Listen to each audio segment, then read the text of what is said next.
Alright, so disconnected the battery, and I'm going to just hold this so it doesn't break or fall.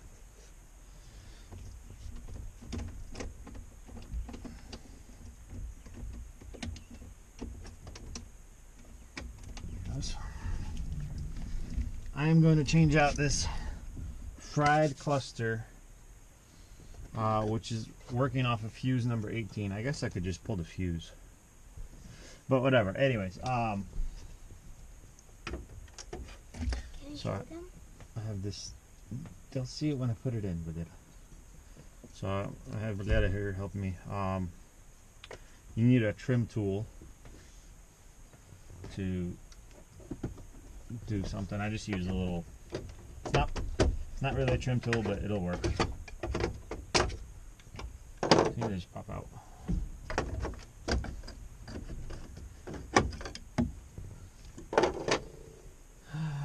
Hold this. We're breaking. Or leaking stuff out? Yeah, I don't know. I've never seen it leak, but it's something that they say can happen. So I just got this from a parts truck from the guy that I met. What's really cool is the guy said he knows the guy is selling a back seat, so an actual Bronco one. I'm looking forward to that. There's Larry. 2 screws hold the bezel, and it's a torque 15. So there's that. And before you could take the bezel out, you gotta release the knob on the headlight switch.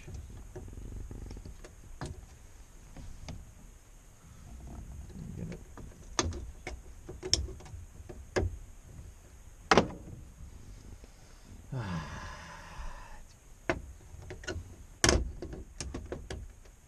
There you go.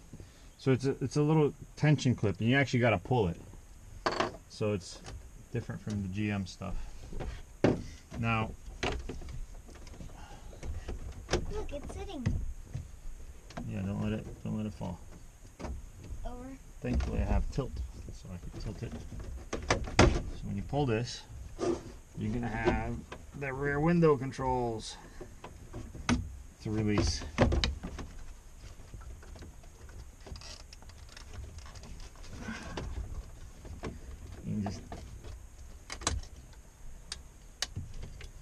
And that didn't work out. 24-year-old plastic. And then on this side I have, hoping I can release this without. This you gotta pry the connector.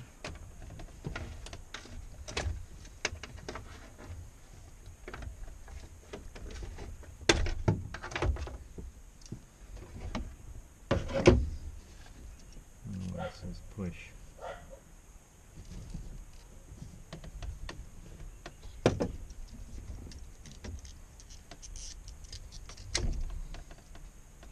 Yeah, it disconnects, and then these are the 2 screws that they're just so old and brittle, it just came right out.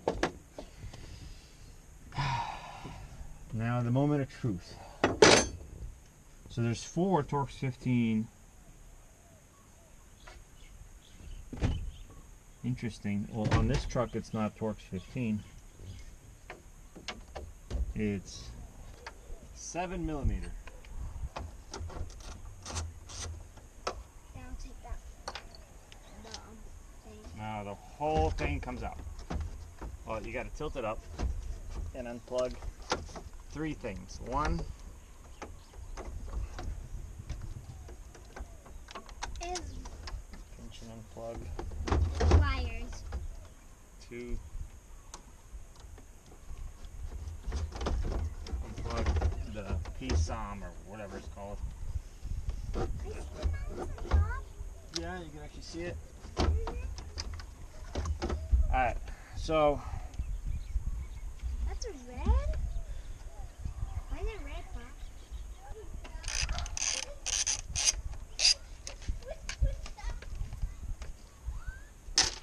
I don't need to do this to swap it out, but I'm really curious. Why are you swapping it out? Because this is all melted and burnt. What thing? The mileage thing. You mean the bottom of the big thing? This shows how fast you are? Yeah, the thing that shows how fast you are, the bottom of it is burnt. So this? That one's not burnt. Don't shake it too much. The bottom? Of that? These are the gauges. You see it? Don't touch them. Just these are the gauges. So this is all compartmentally rebuildable. That's the biggest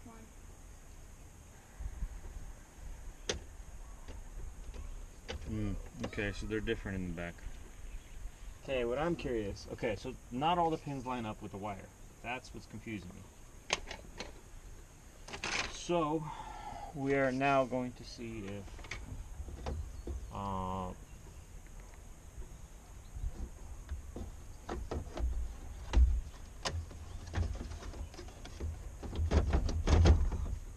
this will show anything or if it'll catch fire. We don't know. I really hope it doesn't catch fire, because then that's some money wasted that I could have used towards something else. This one, it doesn't seem entirely burnt. Come on. 181,000. We have mileage. Okay. Put it neutral.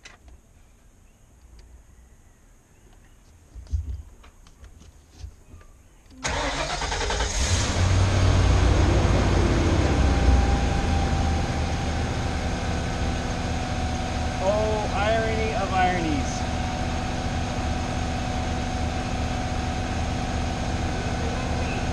Yeah, those don't count.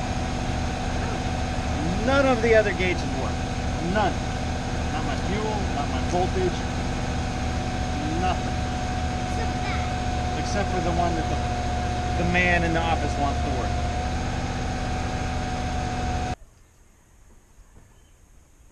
So this is what we need. So this is standalone.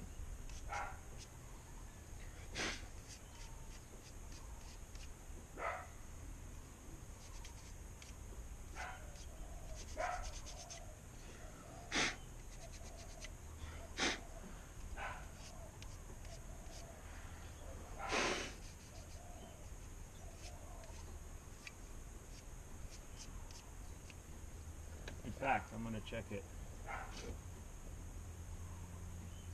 17282 alpha, 17282 alpha. They're the same assembly, with the exception of this one being dead. The housings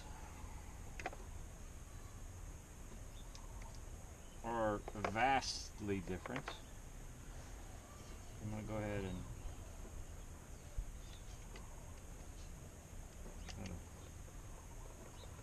okay, that drops in.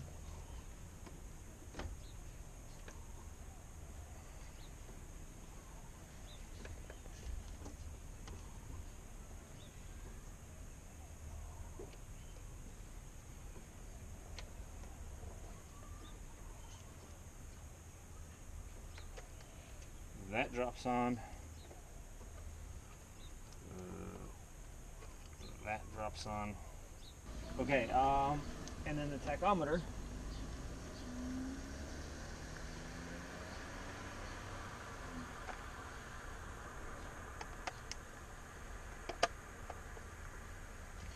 So now what we have here is a Ford F150 speedometer with the Bronco tachometer and the Bronco gauges.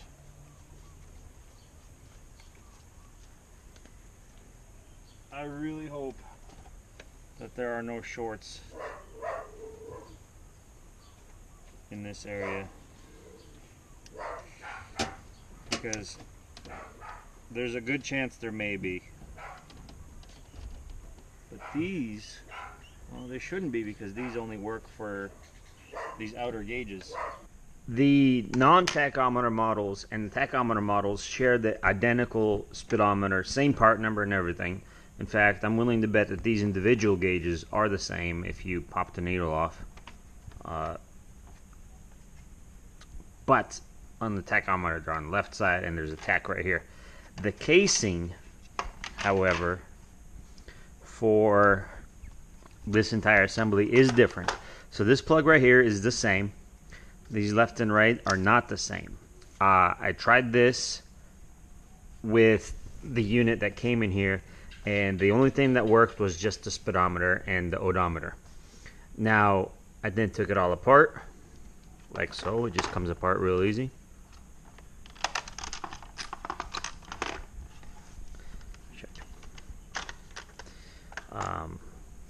So these 3 pins per gauge, similar but in a different location. These are various check engine lights right here. Check engine, etc. So these two are different, and the back housing is different. However, this right here just drops out, is the same. This one's fried. You can see the melted. I peeled the melted plastic, but it was melted in. But they're the same part number, same everything. So I took the good one out of this housing and placed it in the housing that had the burnt speedometer, which is this right here, and assembled it, and it works. Okay, so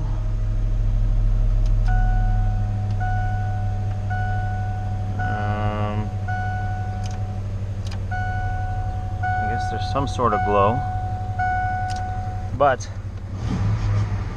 the tachometer works. It says it has 180,000 miles. It has no fuel. It's not hot yet. The oil pressure is broken because I broke my $9 sender. But my voltage is reading and my tach works. So I guess the speedometers themselves are plug and play.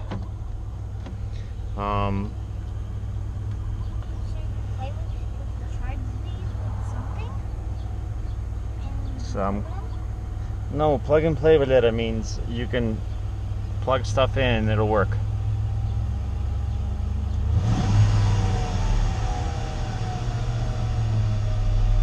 I don't like that noise. Plug it in? As in, I can plug in a different unit from a different truck and still use it on this truck. And it will work? Yes, like this one's working.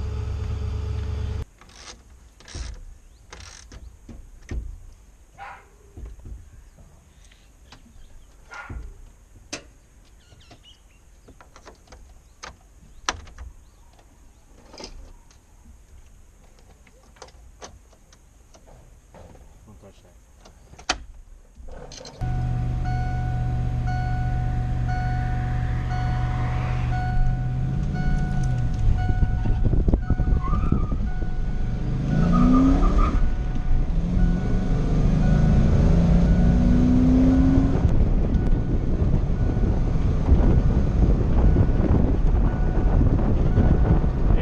And it works well. I just got to get rid of this stupid chime, and then Monday I'm gonna go get it legal, because that was the only thing keeping it from being legal.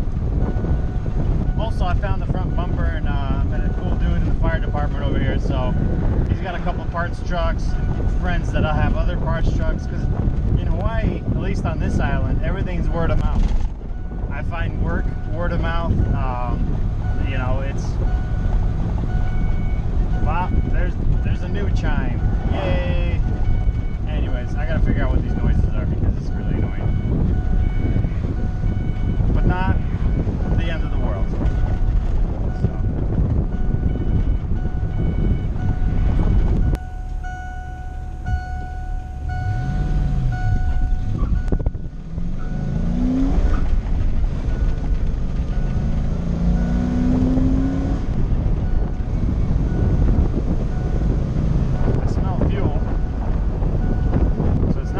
Optimally, but it does run.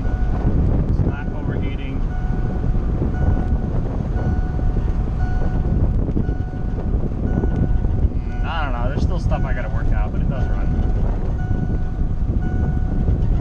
this close. I was this close to just putting a carburetor on it.